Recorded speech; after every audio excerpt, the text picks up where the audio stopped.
Hello everybody, it's Nojing here. Today we're going to be talking about custom vehicles in Halo 5.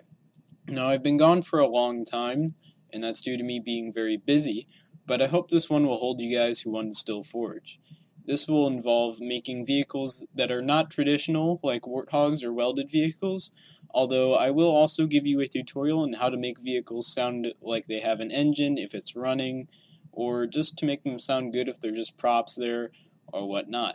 I'm going to show you an example of this, and I'm actually going to provide a tutorial on how to make your own, using scripting and a little bit of physics. Now, this will be a very simple tutorial. I hope to update some actual glitches later on, but when I get to that, I will post them on my YouTube, and so keep an eye out for that. And anyways, let's get right into this video.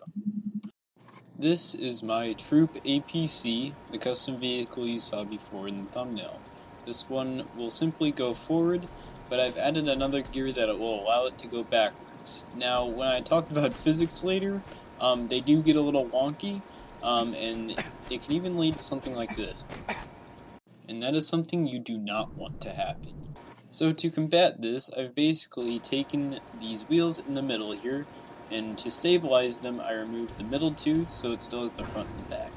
Now doing this will allow my car to be a lot more stable when going forward and backward, as seen here. The car will smoothly go forward, and if I step out and step on the reverse, it should, as it is now, go smoothly backwards so the ride is more stable. And now it's time to drive it up a hill. This test will see if the car is stable enough and has enough power to get up a dirt mound. And this being an off-road car, it's very important that it can get over certain terrain. So just driving on barrens here, I've gotten the biggest mound of, like, for a hill, and we're going to see if the car will get up it without flipping over. And so far, our car has gotten up and is climbing up the hill smoothly, and there is a flag in the way, so that would have knocked us out if we tried to go into it. So we're going to delete that real quick, and the car's coming down the hill again. We're going to just jump into it and start. And now that we've got the car back up and running, let's go try this again.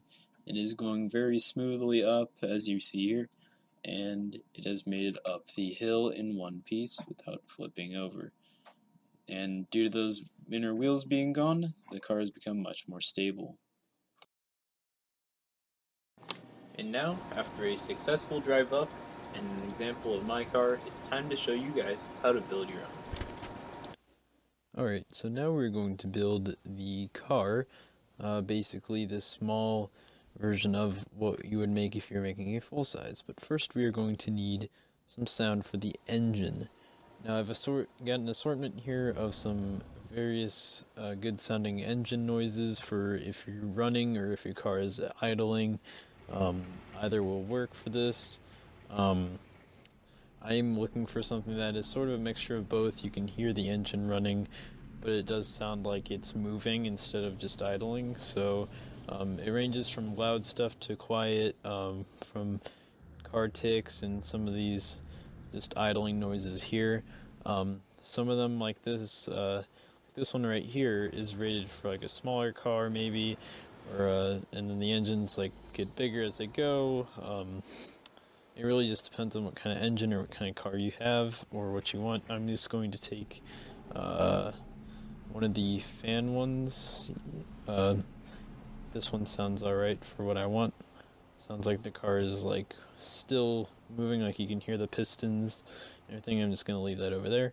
And yeah, so with these pieces here, about a 2x16 by 32, we'll do an advanced cage, an advanced pivot, a scripting brain, and wheel. These are all unphased right now, and this is the bare minimum that you will need.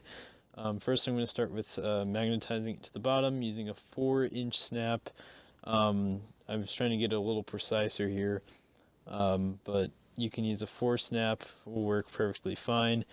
And then you're going to do the same on the back, snap on the back, and then move it down forward. And then that's actually almost it if you really wanted a really bare bones one, but we're gonna put a little bit more on it. I built another control model to the right there. But anyway, you're going to take your pivot, make sure it's all centered, and then you can just magnetize it in there. You only really have to do it to the front one. Just make sure they're both straight in there. And then you take your tire, and you put it on the edge there. You can use another force snap if you like. And then we would do the same on the other side, just make sure it's at the same position as I did here. And then, perfect. They're symmetrical, and that is very important. You do the same to the back, just mirror it over, and you're basically going to be adding one script to the other and then moving it over. So anyway, now we have our very basic model. If you want to test it, make sure it moves, you can, but I'm going to talk about the wheels themselves right now. So basically the wheels, the bigger they are, the less sort of horsepower you're going to need, or the less rotation stat you're going to need to make them go faster and work. And generally the bigger they are, the more stable they are, as you saw with my APC over there, which drove up the hill. That was running with 8-inch wheels, and the Warthog tires are good for smaller vehicles. And this one's a little bit bigger since I couldn't push it, but it should work. You just will have to make it rotate a little farther, and you can always just make it move by using an invisible blocker if you don't want to go through the scripting, but we're going to show you how to do it with the scripting and everything. And so basically now I'm going to unweld these and make sure they're not going to interfere with my other scripts on the map and other movement stuff, and so I can move them up and out of the way. And if you do save these, make sure that you save the wheels and the chassis separately. But anyway, I made a small weird truck looking thing. This one will be it's very simple to make. It's on the same chassis and it's using some other 2-inch blocks. And the gas pedal is only one script brain. Basically, this one will make it go forward and stop. Reverse is a totally different thing, and we will get into that later. But now you're going to need a boundary on this scripting brain. Make sure it's unphased. Using a box, make sure you can actually see it as well. Make sure you start out with, like for this one, we're going to do a 4x4x4, just to make sure you can actually reach it in the Spartan mode, because that doesn't always happen. The bottom one doesn't really matter. We're going to add a script here. We're going to say when boundary enter or boundary continuous, make sure you repeat that, you set it on 0.05, and then we're going to say message send on alpha, and that is to basically act as the gas. Now we're going to do the reversal here. We're going to put on an exit, and then we're going to basically just say send one to Bravo, and make sure you don't repeat that one. Make sure that one, Bravo, is not on repeat, just only one message. Now we're going to show you what these wheels are going to basically do. I'm going to script one right here from scratch. We're going to add 2 scripts on this one. This first one is going to say, hey, when I receive alpha, rotate. And we said a positive pitch, which would work for this as well. And it differs per map, whichever one you're on. Just start with about 10 and make sure that's always on 0.1 on the very bottom. And for this one, we're going to do a Bravo, and basically we're just going to say rotation set 0 on everything and put that on 0.1. Now that we have that, let's see if it works. Usually you can put another wheel set right there, make sure it's welded, and then just step onto your gas pedal. I'm going to weld that one, and then just look over there, and if it moves, which it does, you're on the right track.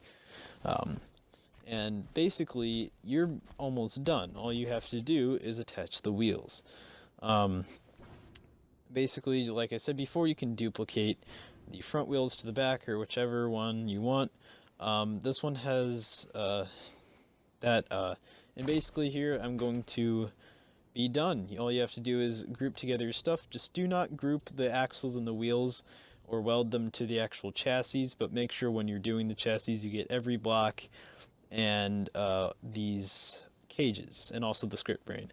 And once you group that and weld it, make sure that the flat part on the main part is the parent, and then weld it, and then you are done. It's time to test the car we just made. So due to the size of the wheels, we're going to have to increase the rotation on them. Since the smaller the wheels you have, the more horsepower you need for it to move. So having larger tires will benefit your car a lot.